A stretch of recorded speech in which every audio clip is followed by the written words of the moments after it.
What's going on, everybody? Welcome to the first edition of NBA Rumors. We're going to be diving in to the NBA rumor mill each and every day, giving you that sweet, sweet hot gossip. My name is Mike Zakarian. I will be your host, taking you through the rumor mill of the NBA. And if it is your first time here, which it has to be because this is the first video, do me a favor and subscribe to the channel. Make sure you get involved in the chat too, because some of your speculation is going to make its way into the show. Now, we're going to start with Damian Lillard. Dame time. One of the few, or I guess 3 or 4 people who tore their Achilles this past season, which maybe in the rumor mill, what we need to start doing is investigating why these Achilles, they be snapping. Why does this keep happening, right? It happened to DeJounte Murray of the Pelicans last season, and then we got hit with bang, bang, bang in the playoffs. You had Damian Lillard, you had Jason Tatum, and then Tyrese Halliburton, not to mention the 2 Pacers who also got banged up with Achilles tears at the beginning of the season,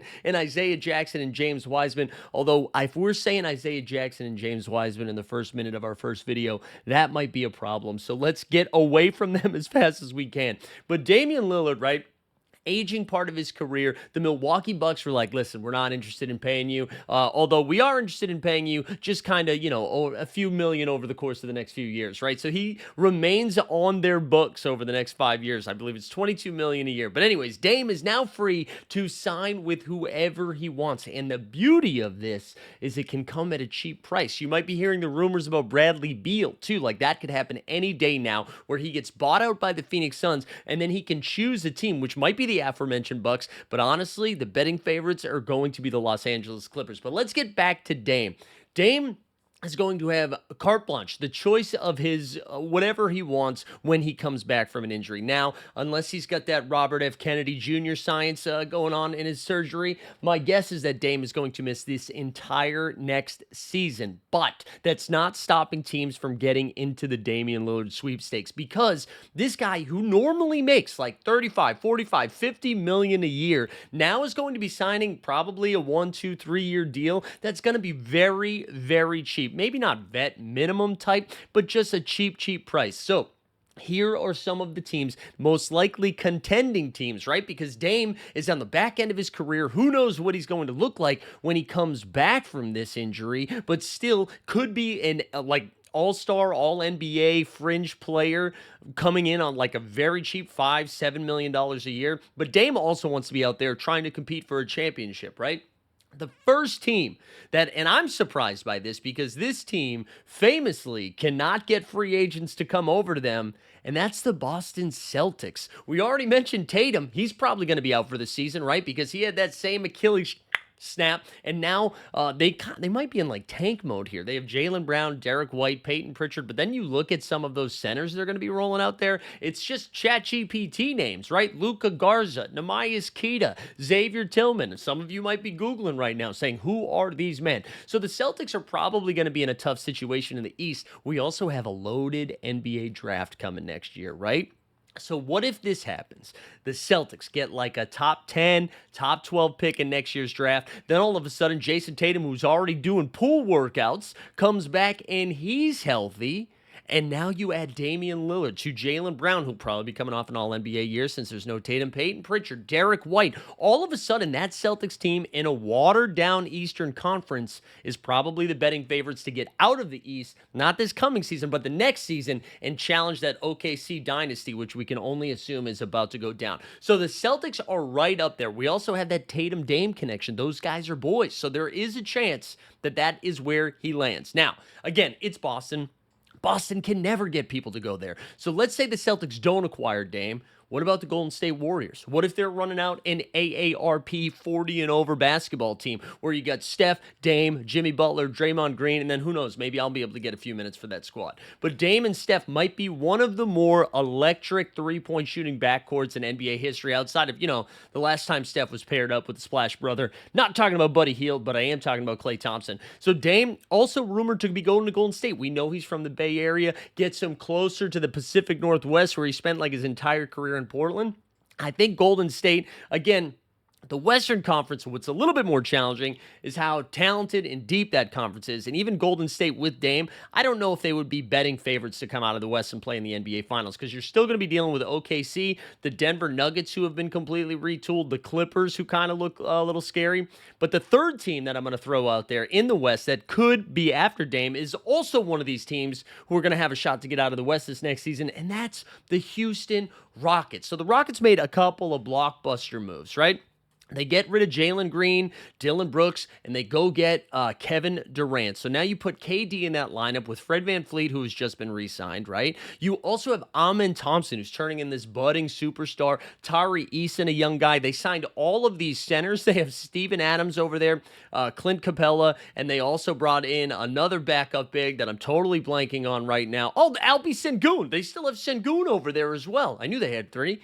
But you also have Jabari Smith Jr. They signed Dorian Finney-Smith, right? So they have all these little contracts that they could make some moves to make some space. But one of the areas that they still need some help is guard play and shooting because it really is just the Fred VanVleet show. Fred VanVleet and Kevin Durant. But if you're looking for like legit, like lights out three-point shooting, that is Dame. And even if Dame is entering a different part of his career, right, where it's just going to be like deep three balls, pretty poor defense, right? Whatever, that's a team where he would make a ton of sense because you have those defenders that can help you out. KD, different part of his career, but still a solid defender. But Amen Thompson might be the best defender in the league. You get Dorian Finney-Smith, who I mentioned, Tari Eason. Like, they've got guys that can help Dame out on the defensive end. So I think Houston could be there. And last but not least, come on, hashtag Heat culture, baby. Those Miami Heats, right?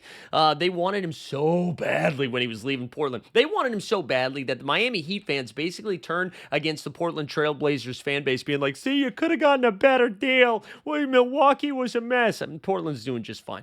But Dame could end up going back to Miami, which would result in maybe one of the worst backcourts in NBA history defensively. I love Tyler Hero, but the Hero-Dame defense combo might be bad. So Miami, too, I don't know, like, you know, we got Bam, Tyler Hero, Khalil Ware. I don't really, Davion Mitchell's over there. I don't really know what kind of, you know, if Dame really wants to compete right now, if the Miami doesn't make another big move, I just don't see it happening. I don't see it happening. So if I had to bet, I'd give Boston the betting favorite for me, even though they never get guys to go there. I think Houston would be a dark horse, and Golden State also right up there. Miami, I just said it so the Miami fan base would get upset. Speaking of somebody who played in Miami, and Zach Lowe actually mentioned, who could he go back? LeBron James. Casual LeBron James is like, you know what? I'm going to opt into my contract. I will accept your $53 million, but then I'm going to complain immediately saying I don't want to be there anymore. Just like wild moves. And listen, I don't blame him. It's $53 million, but it is funny to accept that money and then say, like, I want to be on a more talented team, which is essentially what he did. Now, I don't know who could go out there and actually afford LeBron's contract and still make their team be competitive, while also the Lakers getting something back in return that makes them want to get off this, right? Because the Lakers are going out of their way, which is going to be another rumor that we'll talk about soon, to clear the books for that fall or next season, I believe. So that way they can like really build around Luka. And we also saw Nikola Jokic go out there and turn down his extension, even though for financial purposes, Luka Jokic, listen, that Eastern European love, could it happen? Could it happen in LA? But there's really only two squads that or I guess three squads where LeBron could end up, right? We just mentioned Miami. I don't really know what the hell the deal would be that would actually send LeBron James back to Miami. But if somehow Bam and Hero are still there and you add LeBron, that does make them a little bit feistier, especially in the Eastern Conference where it is just dog doo. We already mentioned Halliburton's going to be out. The Celtics are going to be tanking. The 76ers already. Philly is crazy because they, like, listen, this could be the year they're healthy. And then immediately Paul George is like, by the way, just had surgery. So the East would make a ton of sense.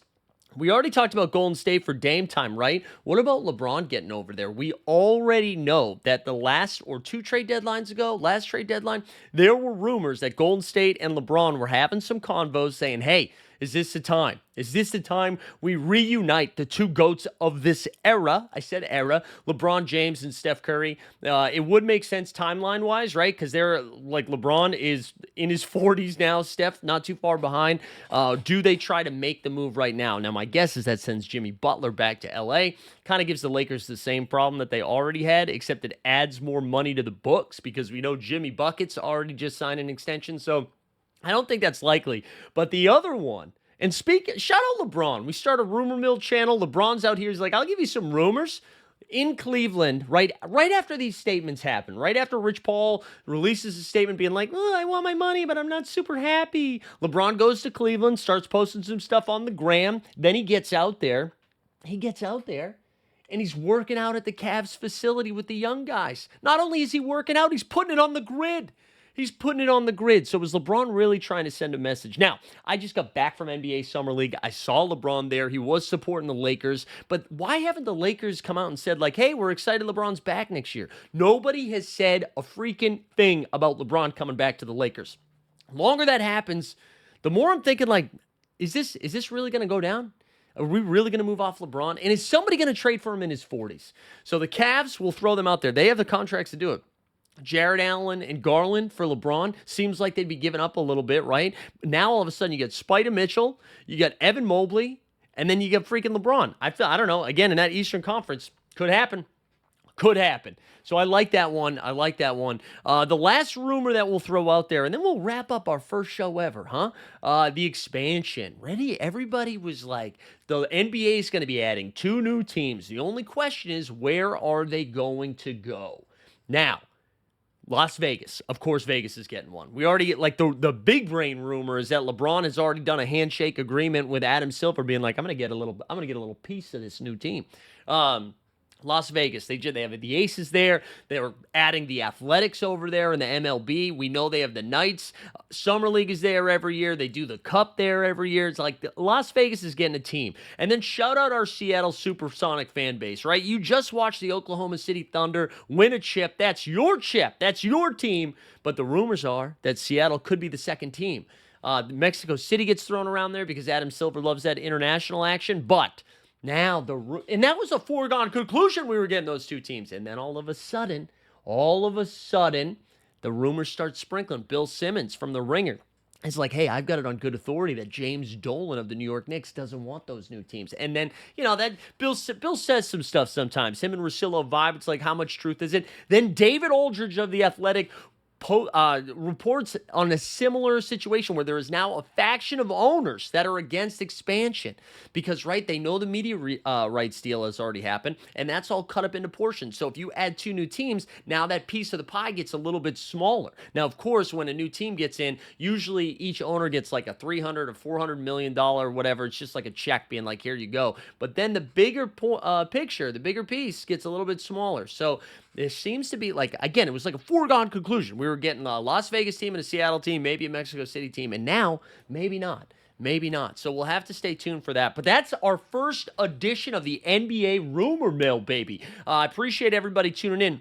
Do me a favor, if you watch this, get involved in the chat, in the comments, because we're going to leave that 4th block for you each and every show. We'll address some of your comments and get involved. If you made it through this whole video for the very first time, do me a favor, like it, hit the subscribe button. Let's get that algo boosted. But I appreciate everybody tuning in, and we will see you next time.